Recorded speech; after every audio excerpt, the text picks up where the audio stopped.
அனைவருக்கும் வணக்கம். என் லைஃப்பில் இந்த மாதிரி ஒரு பெயின்ஃபுல்லான ஒரு சுச்சுவேஷனை நான் ஃபேஸ் பண்ணதே கிடையாது. மனசு முழுக்க வலி வலி மட்டும்தான். இந்த சுற்றுப்பயணத்தில் என்னென்ன மக்கள் பார்க்க வராங்க, அதுக்கு ஒரே ஒரு காரணம் தான், அவங்க என் மேலே வச்சிருக்கிற அன்பும் பாசம். அந்த அன்புக்கும் பாசத்துக்கும் நான் எப்பவும் கடமைப்பட்டிருக்கிறேன். அதனால தான் இந்த சுற்றுப்பயணத்தில் மற்ற எல்லா விஷயங்களையும் தாண்டி மக்களுடைய சேஃப்டி, அதில் எந்த காம்ப்ரமைஸும் பண்ணிடக்கூடாதுன்றதுக்காக தான் அது என் மனசில் ரொம்ப ஆழமாக இருக்கும் அந்த எண்ணம். அதனால தான் இந்த அரசியல் காரணங்கள் எல்லாத்தையும் தவிர்த்துட்டு ஒதுக்கி வச்சுட்டு மக்களுடைய சேஃப்டி மட்டும் மைண்டில் வச்சுக்கிட்டு அதுக்கான இடங்களை சூஸ் பண்ணுறது, அதுக்கான இடங்களை பார்த்து பெர்மிஷன் கேட்குறது, போலீஸ் டிபார்ட்மெண்ட்டில் அதை ரிக்வெஸ்ட் பண்ணி கேட்போம். ஆனால் நடக்கக்கூடாதது நடந்துருச்சு. ஆனால் மனுஷன் தானே, அந்த நேரத்தில் அத்தனை பேர் பாதிக்கப்பட்டு இருக்கும்போது எப்படி அந்த ஊரை விட்டுட்டு என்னால் கிளம்பி வர முடியும்?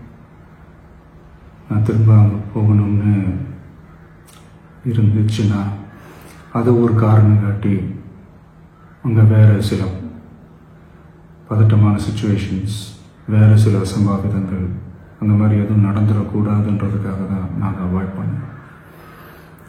இந்த நேரத்தில் சொந்தங்களை இழந்து தவிக்கிற அத்தனை குடும்பங்களுக்கும் என்னுடைய ஆழ்ந்த இரங்கலை தெரிவிச்சுக்கிறேன். எனக்கு தெரியும், என்ன சொன்னாலும் இது ஈடையாகாதுன்னு எனக்கு தெரியும்.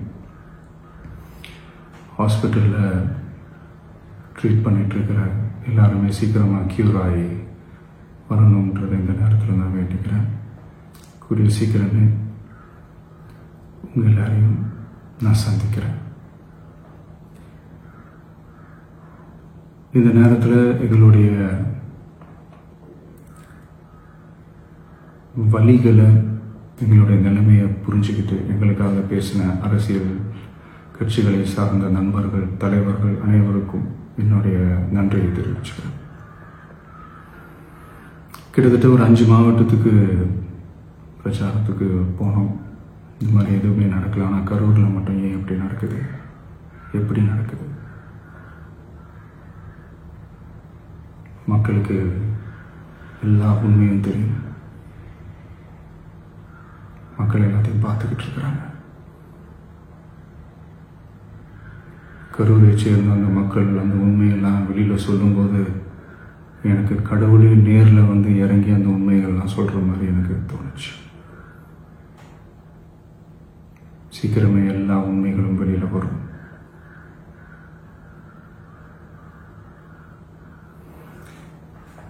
எங்களுக்கு தரப்பட்ட இடத்துல நாங்கள் போய் அந்த ஸ்பாட்டில் நின்று நாங்கள் பேசிட்டோம். அதை தாண்டி எந்த தவறும் எங்கள் சைடில் நாங்கள் எதுவுமே செய்யலை. பட் இருந்தாலும் எங்கள் கட்சியை சேர்ந்த நிர்வாகிகள், தோழர்கள் மேலே எஃப்ஐஆர், அது மட்டும் இல்லை சோஷியல் மீடியாவை சேர்ந்த நண்பர்கள், தோழர்கள், அவங்க மேலே எஃப்ஐஆர்லாம் போட்டு இப்போ பிடிச்சிக்கிட்டு இருக்கிறாங்க.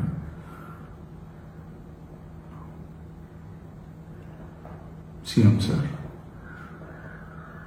உங்களுக்கு ஏதாவது இந்த பழி வாங்கணும் அப்படின்ற எண்ணம் ஏதாவது இருந்துச்சுன்னா என்ன வேணாலும் பண்ணுங்க. அவங்க மேலே கை வைக்காதீங்க. நான் ஒன்று வீட்டில் இருப்பேன், இல்லை நான் ஆஃபீஸில் இருப்பேன். என்ன வேணாலும் செய்யுங்க. நண்பர்களே, தோழர்களே, நம்மளோட அரசியல் பயணம் இன்னும் ஸ்ட்ராங்காக, இன்னும் தைரியத்தோட கண்டினியூ ஆகும். தேங்க்யூ.